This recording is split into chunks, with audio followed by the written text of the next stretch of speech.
The views and opinions expressed in this video are those of the speakers and panelists, and do not necessarily reflect the position of the ETHOS Institute for Public Christianity and its founding institutions and organizations. Is Jesus God? Migrant workers and human rights from a Christian perspective. Marriage and family. ISIS presents a much bigger threat. How do we integrate the Bible with our scientific understanding? Are you able to actually describe and articulate clearly your own sense of purpose in life?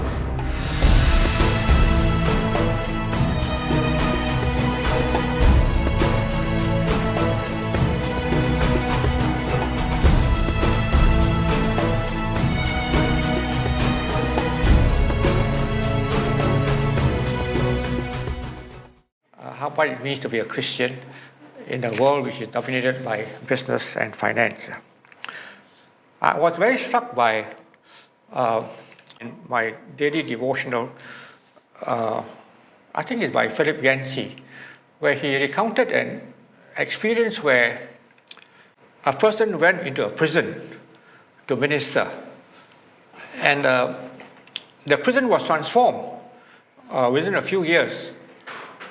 How can you change convicts to know and to love God?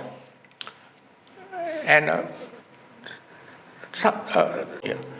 this person who went to minister addressed each prisoner by name, treated each convict as a person.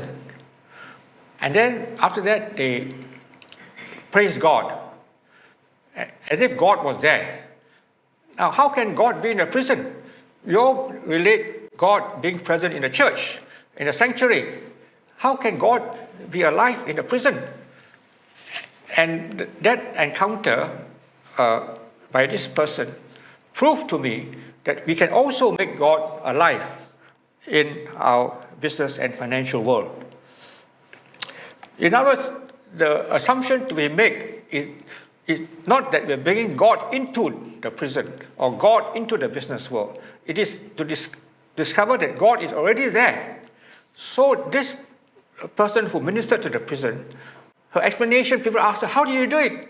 And she said, God is already there in the prison. All I did was to make God more visible, make you more aware of God. It's not that God is not in the prison.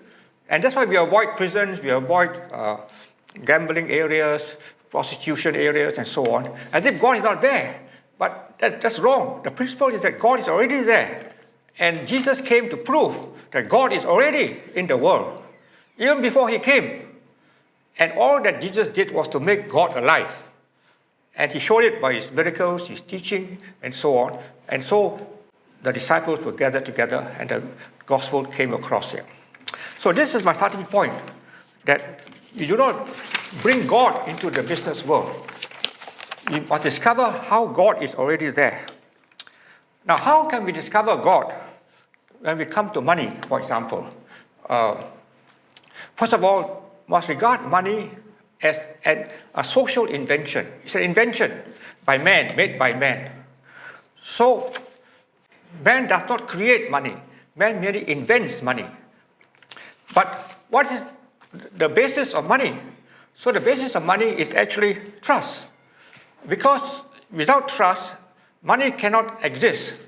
There must be a trust between those who use money and those who issue money. So there's reliance and there's disclosure. Yeah.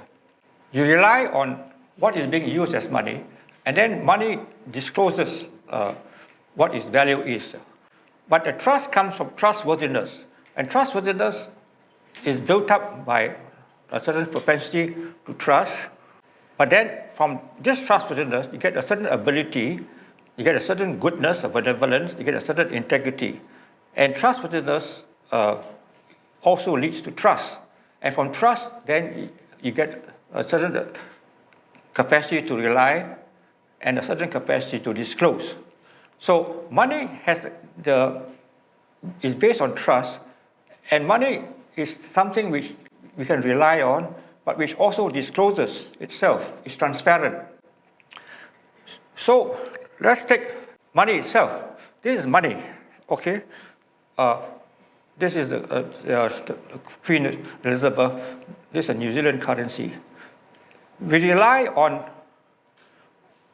the metal that is made of gold. And the disclosure there is of the Queen, who is the head of the country. So you rely on metal, you rely on the disclosure of who is the head who issues that money.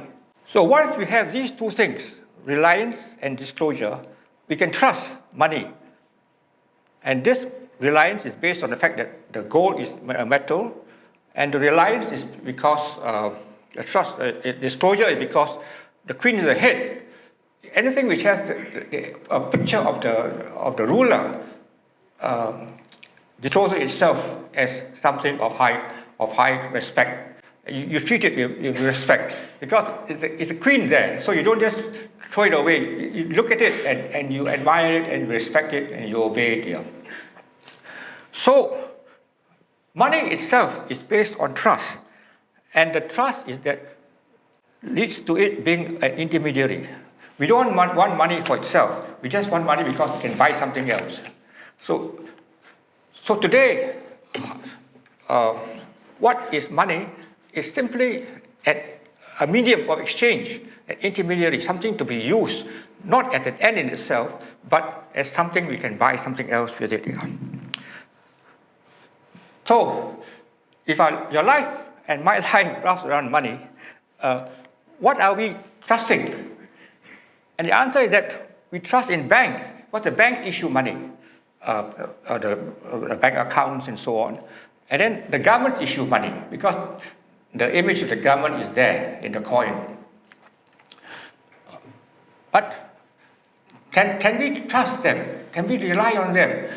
What do they disclose? And the answer is that banks can fail. And you only have to look at these four banks to see how many banks failed. Because they all went through tremendous crisis. Citibank had to be bailed out. Bank of America had to be bailed out. This was in the currency crisis. Yeah. We know that billions of dollars was spent trying to shore up their balance sheets. Then governments can borrow. So you can find that countries whom we respect as very good governments, they are borrowing money.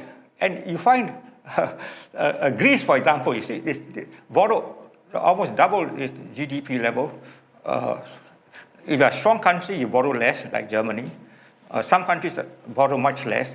But all the others, they borrow something like an average of almost 100% of their GDP. In other words, they're actually bankrupt because GDP is what you produce. But if you borrow what you produce, then actually there's nothing left. All that you have produced has to be repaid to who lent you the money. Yeah. So the basis of money is a very fragile one. It's based on trust, but the persons who require our trust are mainly banks and governments. So this invites us, therefore, to look at money not as something of high value, but something which requires our trust. And we need to pray for money, not that get more money, but that the money be trustworthy. Then who can give trust to money? And the answer is that only God, because God is the author of trust. Because all trust comes back from God, who is faithful to us. So I cannot trust you, but I can trust God, because God is faithful to me through all my lifetime and to my church and even to this situation and so on. Trust cannot be obtained by money. Money can give rise to trust, but trust can only be obtained from God. Money does not give you trust, because money itself can fail. The bank can fail, the government can fail. So why do you trust money? You should actually trust God. And you all know that in the American currency, the word is found that in God we trust. In every American dollar note, this was the American Constitution back in 1786, and they had those words there. So don't pray for money, pray for trust. And you pray for trust, you're praying for God. So money should move us on to a higher level where we engage with God and pray to God that we find that there are leaders whom we can trust. And these leaders, they must have character, they must have consistency, they must have, and so on, community, and so on. These are all the ingredients of trust. Without any of those, you cannot have trust. And why don't we trust people? Either we don't know them, or if you know them, you also don't trust. So actually, you find out that actually there's nobody you can trust in this world. Either people you know or people you don't know. And then why are you trusting the government? Why are you trusting the banks? Our basic trust should be in God, and God can make them trustworthy. God makes people trustworthy. Money does not make people trustworthy. It's God who changes people, and then if they're trustworthy, they can issue money. They can run banks, they can run governments, and so on. So our prayer should be for God to endow those who issue money with trustworthy characteristics. Then let's go on to the next question. What is money for? So we find the phrase used in this statement. Spend your money on the things money can buy. Spend your time on the things money cannot buy. Now, it's a very profound statement, because most of the time you worry about what to buy. But then the real question is, what cannot you buy? What can't you buy? Now, the best example is given of food. You can buy food. Singapore has plenty of cafeterias and food centers and so on. But can you buy an appetite? You cannot buy an appetite. Appetite is given by good health, by activity, and then you have the appetite, and then you think of food. If you think of food first and neglect good health, food is useless. A sick person doesn't like food because food he cannot eat. There's no appetite. So we must pray for good appetite. But money cannot give you appetite. Appetite comes from God. Health comes from God. Singapore is full of educational institutions. You want to primary school, secondary school, university, and so on. So you want to buy books, you have to go to school. But can you love learning? Many people can buy books, but they don't love books. They buy it to pass exams, that's all. There's no love for the subject. There's no love for knowledge as such. So, who can give you this love for knowledge? Only God can give you. Books cannot make you love knowledge. Books can help you. After you have a love for knowledge, then you buy books. So, the desire for money to buy books comes second. First of all, you must have the desire to have knowledge, this thirst for knowledge here. Singapore people are all concerned with upgrading. You buy a one-room flat and two-room flat, three-room flat, and you go to a condo and a bungalow house. But many homes are at the verge of divorce, parental conflict, disharmony, and so on. Money cannot buy a home. Money can buy your house, but cannot buy your home. A home is a gift of God. A home means there's love between parents, children, relatives, and so on. Money cannot buy a home. Only God can give you a home. Many of us look forward to a good night's sleep, and then you look around for a nice bed, a nice mattress. The thicker the mattress, you hope the better sleep you get. But I tell you, the mattress will not make you sleep. It is when you have a good day's work, when you have contentment with your spouse and children, you can sleep. Otherwise, you'll be sleepless the whole night. No matter how thick the sofa is, and so on, a bed will never give you sleep. God gives you the ability to sleep well. And so on and so forth. So you find that there are many more things money cannot buy than what things money can buy. The things money can buy are very limited, but the things which money can't buy are unlimited. Virtually everything that is of value, of worth, money cannot buy. A home, a love for learning, good sleep, good health, These only things God can give. So pray to God for all these things which money cannot buy. Do not pray for what money can buy, because what money can buy is so little compared to what money cannot buy. Now, you say, okay, I want just to get along with life. Then you want to do something. So what do? You go into business. All of us must find a job. You must support yourself and your family and so on. So you go into party. Oh yeah. Anyway, this is just a statement to remember. You aren't wealthy until you have something money cannot buy. So are you wealthy? If you are wealthy, then you have money. What money cannot buy? Okay, you're active, you're healthy, good family. You want to run a business. So when you run a business, first of all, you must find somebody to buy what you're going to produce. Now the question is, do you meet needs or do you find buyers? Now there's a great difference, because when you find buyers, you find that you will produce things which are not needed. And many people, they want to buy things which are not needed, but because they want to show off, they want to display their power, whatever it is.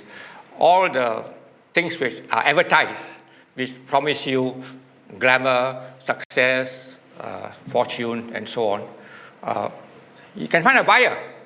So if you want to, you produce things which are not necessary, wasteful, superfluous. People are there.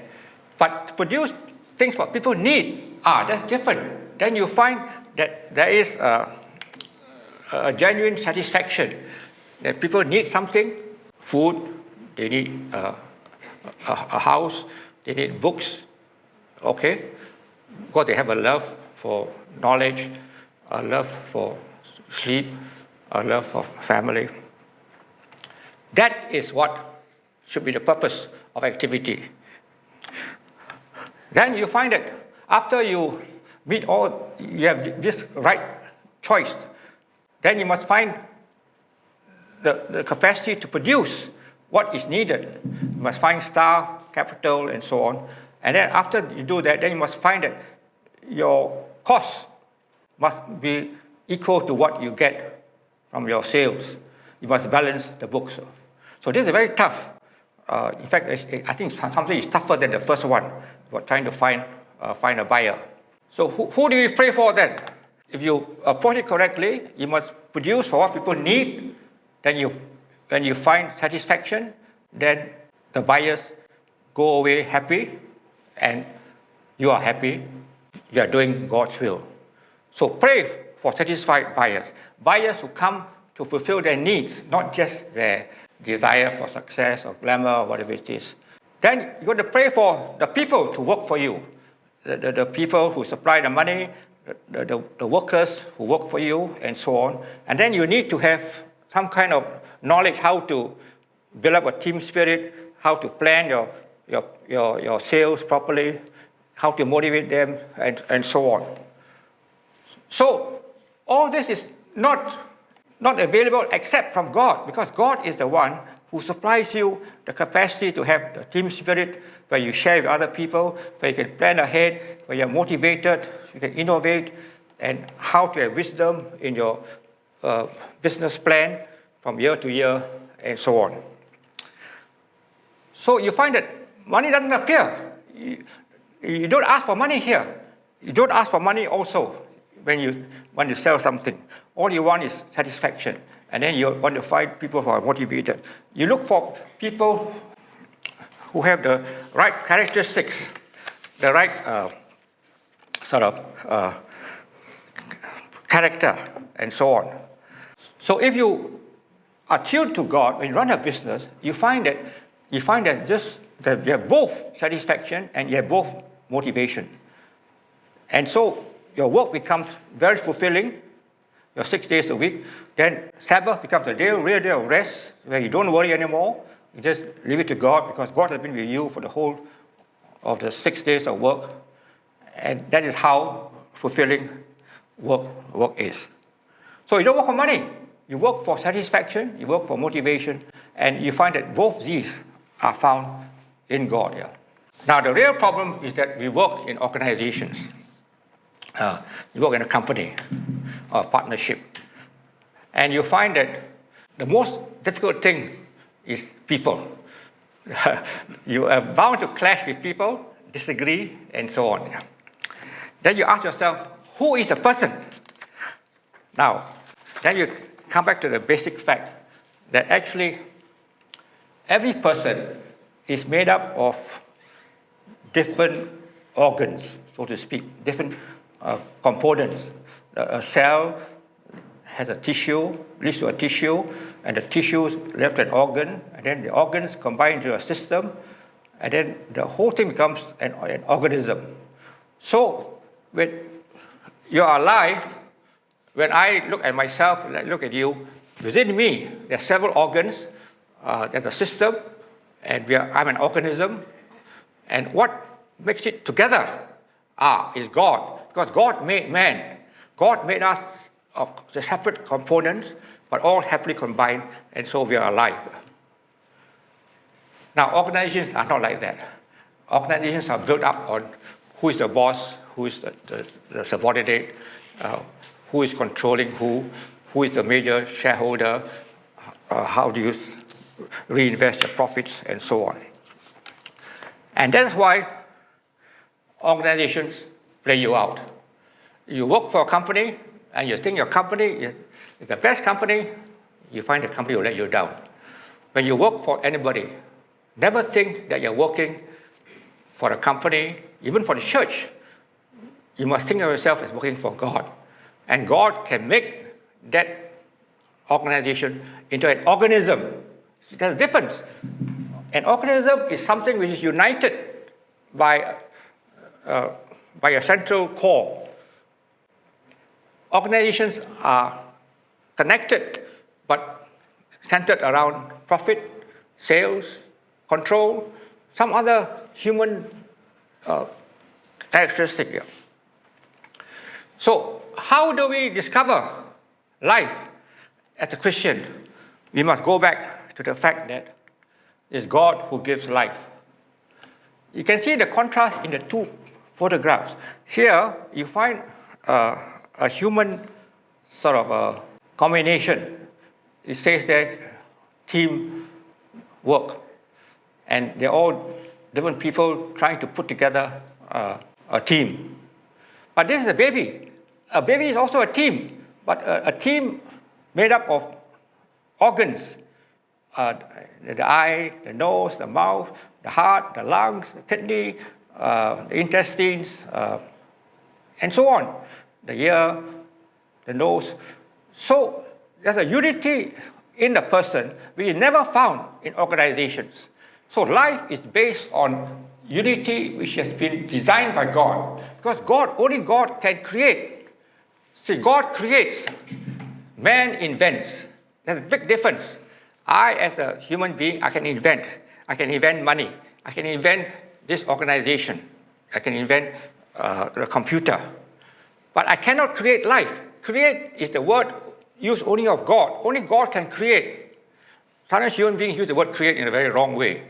But it's actually not creation. It's just inventing something on what has been invented before. So God creates life. So it is to God that we must look for how we should conduct our business, our life, our family, and so on. So who will we pray for? So we pray for people. And notice that there are many kinds of people found here. Each person is unique because every human being cannot be duplicated. You can see how many varieties there are in this very simple portrait already. God made everybody unique. I cannot find anybody else who is like me. I did find somebody who has my name, also Lee Soo Ann.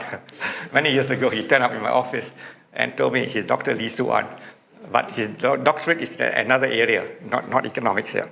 He's from Malaysia. Then he decided to meet me, and he came all the way just to meet me. But there's only one Lee Soo Ann, that's me. There's only one Roland Chia. You find that only one person of your type, God made each person unique. Yeah. So, when we should pray for God to reveal our uniqueness. God who made man was made man. Jesus is God made man. But such a unique Jesus, there's no parallel to Jesus. None of us, although we become Christians, we want to be like Jesus, but actually we become a unique Jesus. We are not exactly like Jesus. Nobody can be like Jesus completely. We are partially like Jesus, but God gave us a different character. So we are a Christian, a Christ, Lee Soo Ann, Christ, Roland Chia, but we are not Christ. Christ himself is very unique, and we are also very unique. The next thing to bear in mind when we talk of man is that God is a person. And when you use money, this is an American coin. They have the words "In God We Trust" printed on every American dollar. The understanding is that this God is not the money. It's God outside money. You don't trust the money. You trust God who made money, who enables us to make money. So we never trust money. You must always trust the God who made us and to invent money. And God is a person. God is not money. God creates. Only God can create a person. You and I can make artificial persons. I mean, in the laboratory, I think they try to make a human being genetically. They combine various items, cells, and so on. But nobody can create. Only God can create. Yeah.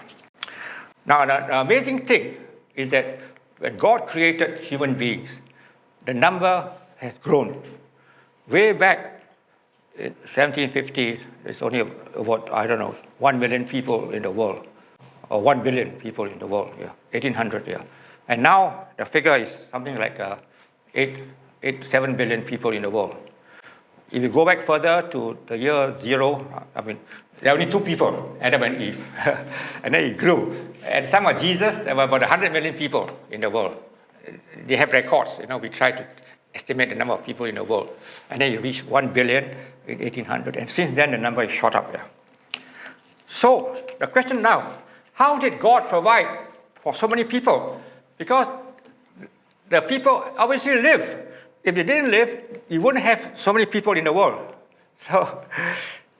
So somehow, God made the same earth produce enough to support 7 billion people, whereas there were only 1 billion in 1800, and there were only 100 million at the time of Jesus, and only 2 people when God made the world. So God created every human being, but God also supported every human being. God provided for them. And they could be very poor, but they are alive. They didn't die. Otherwise, you would not have this figure of 7 billion today. Of course, some are short-lived, some don't live very long. But the fact is that we do have today 8 billion people.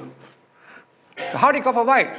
Well, God provided by man providing using agriculture first, and then after many centuries, probably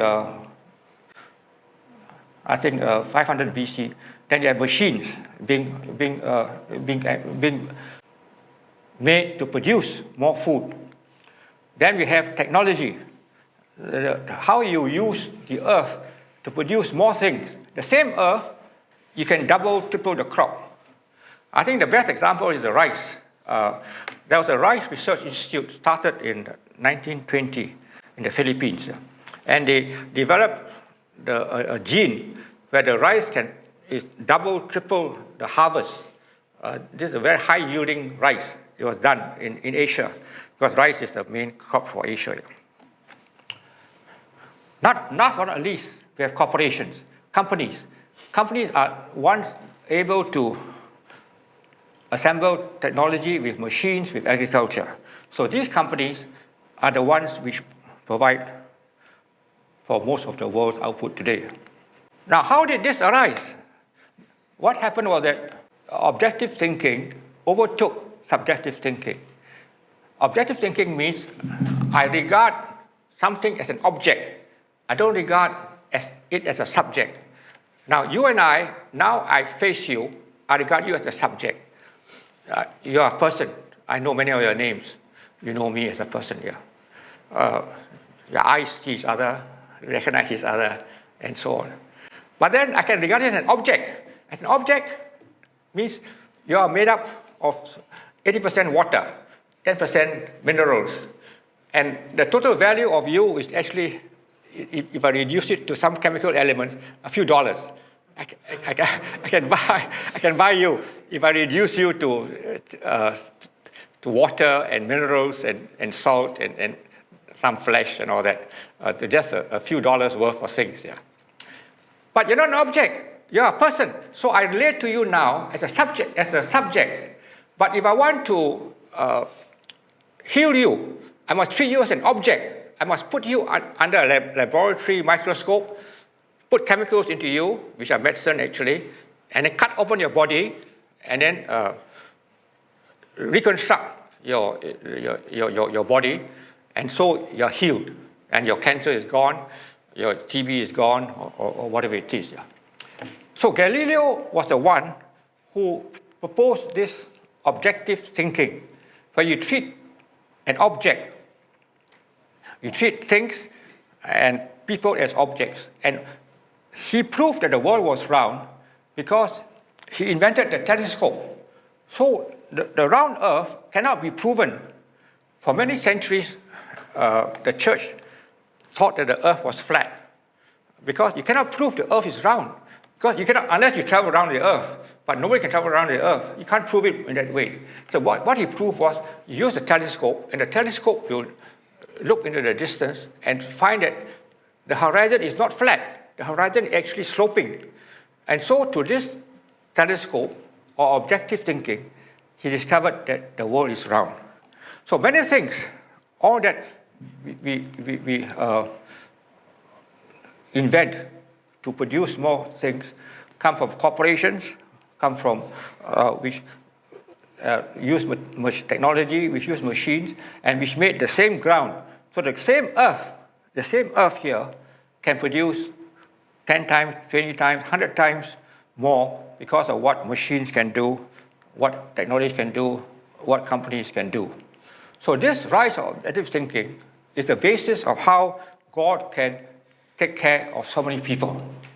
But when you push it to the very extreme, then although I can feed you, but I cannot relate to you. I treat you as an object. And so I can feed you, I can heal you, but I cannot make you come to know God because I don't treat you as a person. I must treat you as a person first, and then you can come to know God. So the price of this success is that we end up treating each other and other people, and we treat the earth as an object, and we try to get the most out of the earth. And we only have to see today this climate change. Why is the sun so hot? Why is the water level going up? Because we treat the world like an object, and we exploit it. We get the earth to produce more and more things just to support people who need to be fed. Successful as we are in taking care of the number of people in the world, the price we pay is that we lose our personhood. So as Christians, we must try to restore personhood. And the personhood can only be restored if we recognize that all the power God has given to us, we have damaged it. We have subverted it. There's money power, there's gun power, there's people power, but it all came from the power which God gave to us. We use it for the wrong purpose. So we need to repent. Technology, for example, we can use technology not just to exploit the earth, but technology for doing good. We can have micro-philanthropy, non-profit, mobile money transfers, community telecenters. These are just some examples of technology. Now people are being more aware that we can help people using technology, because all this requires the use of computers or handphones and so on. Yeah. Then we need to have a new way of using money. We don't just use money to keep for ourselves, but we share. The money is shared by ways to create value, by allowing people to access money value, by storing money value in different ways, and so on. So this means that all the tools we use to make more and more things are now used to to share God's love to other people. So what it amounts to is we don't treat ourselves as being the most important. We are not the most important object in the world. Now, we all are very proud that we can stand, we have 2 legs, a body, and so on. But this man is stooping. So he's not straight. But you notice that he's stooping because he can carry somebody else with it. So this means that we don't look at people to compete against, to stand against, but people with whom we can work together with.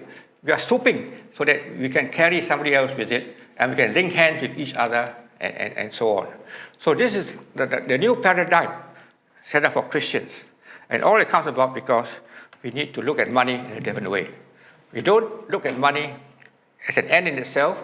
We look at money as a means to an end, something to use to further God's emphasis on you as persons, not you as just an object. And it means that we must look at people from different perspectives, as a human being created by God and able to access God and come near to God. Yeah.